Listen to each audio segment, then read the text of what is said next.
लोके क्यों वदा धुना, जो आत्मा राम में रमण करने लगते हैं उनको स्त्री की जरूरत ही नहीं होती। जो स्त्री आत्मा राम में रमण करने लगे उसे पुरुष की जरूरत ही नहीं होती। ये जो काम की गुलामी है ना, यही सब अनर्थों की जड़ है। माता पिता के यहाँ लड़की कैसे निश्चिंत रहती है, ससुराल आई कि जिम्मेदारियों का बोझा सिर पर आ जाता है। सुबह उठो, झाड़ू लगाओ, पोछा करो, कपड़े धो, नालियाँ धो, बर्तन धो, नाश्ता बनाओ, उनकी व्यवस्था करो। शादी एक के साथ है, 10 की सेवा करनी पड़ती है। सुबह से शाम तक उसी में लगे रहते हैं। माता पिता का जो सहज सरल सुख था उसे छोड़ दिया, और ये जो कृत्रिम सुख था इसके लिए बंधन में बंध गए। जिंदगी भर वही गलत काम करते रहा। क्या जान, कभी कपड़े धो रही है, कभी नालियां साफ कर रही है, कभी बर्तन साफ कर रहे हैं, कभी झाड़ू पोछा, कभी एक बच्चे को संभाल, दूसरे को संभाल, आए गए अतिथियों को संभाल। एक काम सुख के लिए इतना कुछ अनर्थ हुआ कि नहीं? अगर काम सुख ना होता मौज थी। पुरुष भी स्वतंत्र, शास्त्र कहते हैं पुरुष तो जंगल का राजा था, शेर राजा होता है ना, लेकिन काम के कारण ये घर का कुत्ता बन गया है। अब तो शास्त्र के वचन, औपस्थ जैव कार्पण्यात्,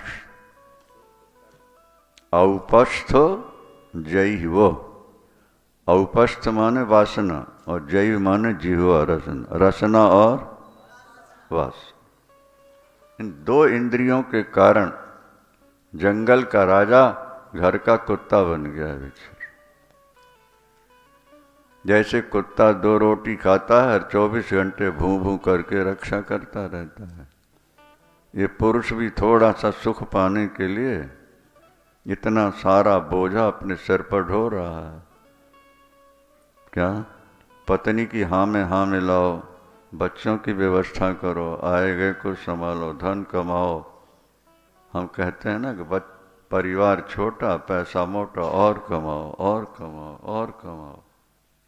क्या समझ, रात दिन दौड़ रहे हैं, केवल 2 ही इंद्रियों के कारण है ये। और हम तो कहा करते हैं 2 के नहीं बल्कि 1 के कारण, वासना के। साधु संत बन के खूब हलवा पूड़ी माल खाओ, कौन मना करता है? और काम छूट गया है, बस मौज से रहो। पर इस वासना ने, प्रहलाद जी कहते हैं प्रभु मुझे आपकी निगोड़ी माया से भय नहीं लगता। क्यों? मैं आपकी कथा सुनता हूँ, आपके गुण गाता हूँ, नाम जप रहा हूँ, ये माया मेरा क्या बिगाड़ेगी? पर सोचे ततो विमुख चेतस इंद्रियार्थम, अगर दिल में सोच है तो केवल एक ही है। क्या? जब संसारियों को मैं देखता हूँ कि रचना और वासना का थोड़ा सा स्वाद मिलता है, उसको पाने के लिए सारी जिंदगी परिवार का बोझा सिर पर ढो रहा है, रात दिन चिंता में पड़ा है, दौड़ रहा है, ये देख के मुझे दुख होता है। बाकी तो मैं बहुत प्रसन्न हूँ।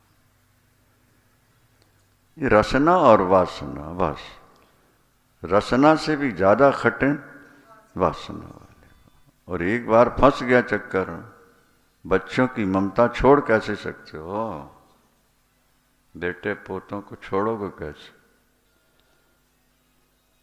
इसके प्याज तुमसे नहीं छूट पा रही है, क्या समझे? तो तुम परिवार को कैसे छोड़ बैठोगे? अच्छा भाई, पैसा मिल जाएगा फिर हम वचन करेंगे।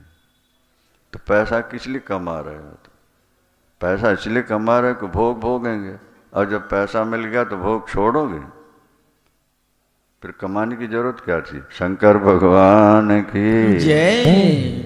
नहीं? अब यही बाबा जी बैठे हैं, श्याम जी देखो, पत्नी छोड़ दी, यहाँ से बद्रीनाथ पैदल जाते और 6 महीने वहाँ गुफा में बैठे रहते और फिर पैदल आते हैं और जाप कर रहे हैं। मस्त है,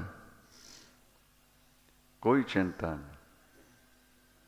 जीवन में जो तनाव है, टेंशन है, केवल परिवार को लेकर के। अष्ट विषय लंबा है, समय थोड़ा है। अंत में देवताओं ने बहुत प्रार्थना की है, तब भगवान शंकर ने कहा कि मेरी 2 शर्तें हैं। मैं आपकी बात मान लेता हूँ, शादी करा लूँगा, लेकिन शर्तें 2 हैं। पहली शर्त तो ये है कि मेरे भजन में बाधा नहीं आनी चाहिए। अगर बाधा डालेगी तो मैं उसको छोड़ दूंगी। मेरे लिए पत्नी जरूरी नहीं है, भजन जरूरी, अपना स्वरूप का चिंतन। ठीक है, बाधा नहीं डालेगी। दूसरा क्या है? मेरे वचनों पर जब ये विश्वास नहीं करेगी, त्याग दूंगा। ठीक है, वो तो पतिव्रता शिरोमणि है, आपकी बात जरूर मानेगा। स्वीकृति है। यहाँ दक्ष प्रजापति ने जब कहा कि आप मेरी बेटी बन जाओ, तो उन्होंने कहा हमारी भी एक शर्त है कि जिस दिन हम पर विश्वास नहीं होगा, जिस दिन हमारा अपमान होगा, हम आपको छोड़ के चले जाएंगे। जीवन में भजन एक लक्ष्य बनना चाहिए ना। ईश्वर की प्राप्ति जरूरी है। मनुष्य शरीर मिला है ईश्वर को प्राप्त करने। हमारे वाहन में लिखा है जीवन का लक्ष्य ईश्वर की प्राप्ति। क्या